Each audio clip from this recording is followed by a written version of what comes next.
Hello Gemini, Sun, Moon Rising, and Venus signs. Kamusta kayo? Sana po nasa mabuti kayong kalagayan. Welcome back po sa Star Tarot. At kung bago kayo rito, welcome din po kayo. Please subscribe, like, share my videos, and leave me a comment kung nakaresonate po kayo. And I would like to say hi and shout out po sa ating beloved channel member na si At Alexander Toralba 3777. Maraming salamat po for your support sa channel and also for sending me super thanks. Maraming salamat po sa inyong donasyon. May God bless you more. So, Gemini, first card ninyo, Seagull. Ayan, sabi dito, now is the time for deep emotional healing. Alright? Kasi maaari, na kung ano man itong mga emotional baggages na meron kayo, this may be, in your heart for quite some time na. And maybe ngayon, wala namang magandang epekto ito sa buhay mo. Wala naman magandang nangyayari sa buhay mo with this, 'di ba?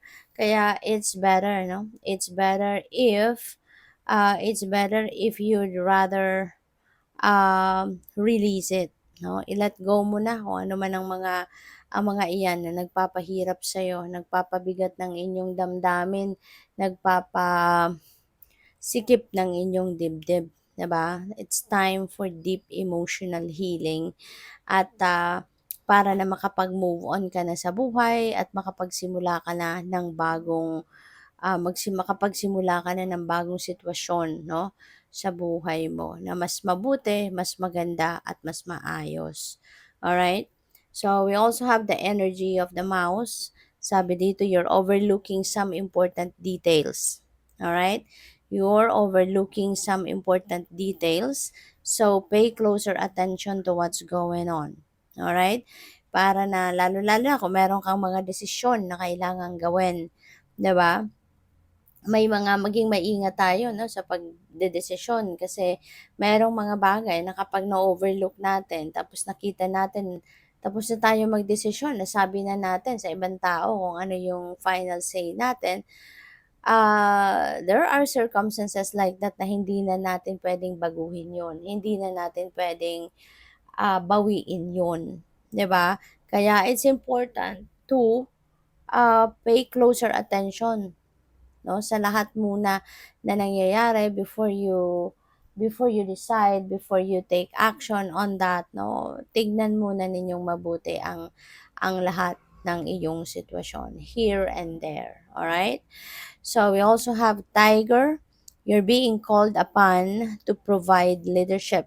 So trust that you're capable of doing so. All right?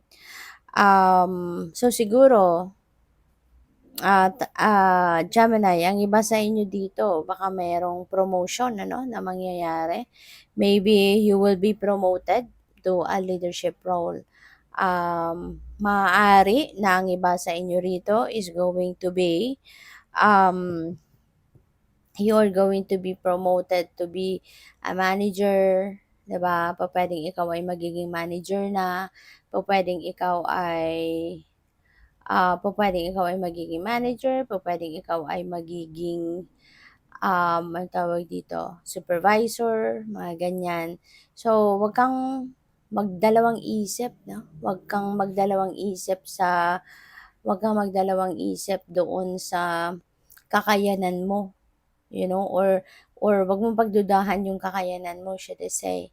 'Di ba? Kasi unang-una hindi ka pipiliin ng manager mo, hindi ka pipiliin ng mga higher ups mo na ikaw ang ilagay sa posisyon na 'yan if wala kang potential, if wala silang nakikitang potential sa'yo, 'di ba, na magagampanan mo yung role na 'yan na magaling, 'di ba?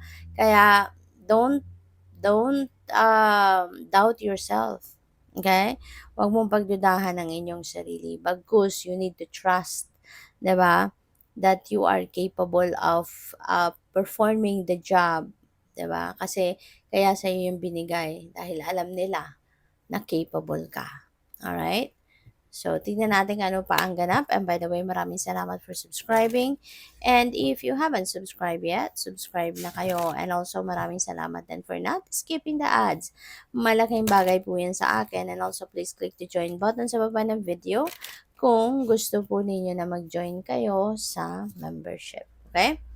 So, we have fear. I realize that I am testing my resolve to live in the energy of love. Ayan, so huwag ka nang matakot. Feeling ko, yung takot na to is related din to this. Baka kaya ka yung parang napagdududahan mo ang inyong kakayanan kasi baka natatakot ka. Maybe natatakot kang mag-fail, natatakot kang hindi mo to magampanan, natatakot kang for whatever reason, diba? So don't fear anything. Don't fear anything. Walang imposible sa mundo, Gemini. Don't fear anything. You're a child of God, diba? And walang imposible sa Panginoon. Walang imposible sa mundo. Kaya wag mong pangunahan, no, ng takot ang mga magaganap sa buhay mo. Kasi hindi rin naman na lahat naman tayo, hindi naman natin alam what's coming up next for us, 'di ba? We don't know what's in store for us. Kaya huwag kang matakot, huwag mong unahan, no, yung divine universe kasi hindi mo rin naman alam kung ano ang dadating, anong mangyayari bukas, 'di ba? Mamaya sa makalawa, we don't know exactly what is coming towards us. Kaya huwag kang matakot. Okay, huwag kang matakot. Bagkus, dapat mas lalo tayong laging mag-project ng positivity para ang ma-attract natin sa buhay natin positibo, maganda, maayos, maswerte na energy. 'Di ba? So, what else? We have service. I feel good when I can help others. Ayan. So, this is your purpose in life. Ito yung purpose mo. Ito yung mission mo sa buhay. To be of service to people. To be of service to others. No? At kasama yan, kaparte yan. Ito, yung pagiging leader mo. Diba? Yung pagiging leader mo. Ikaw yung, ito yung pinaka, ah, purpose, no, ng pagiging leader mo. To be the beacon for others, to be an inspiration for others, to guide other people, to help other people find their own light, yung ganon. So, kaya ikaw yung pinili na maging leader because you have that in your blood. Diba? Meron ka din namang kabaitan, meron kang compassion, yung gano'n. Kaya magiging balanse ang pagiging leader mo. Kasi hindi ka lang magaling, technical, hindi ka lang matalino, but also you have the heart. Diba? You have the heart.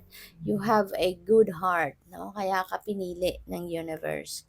So, we have regret. I know that I cannot change the past.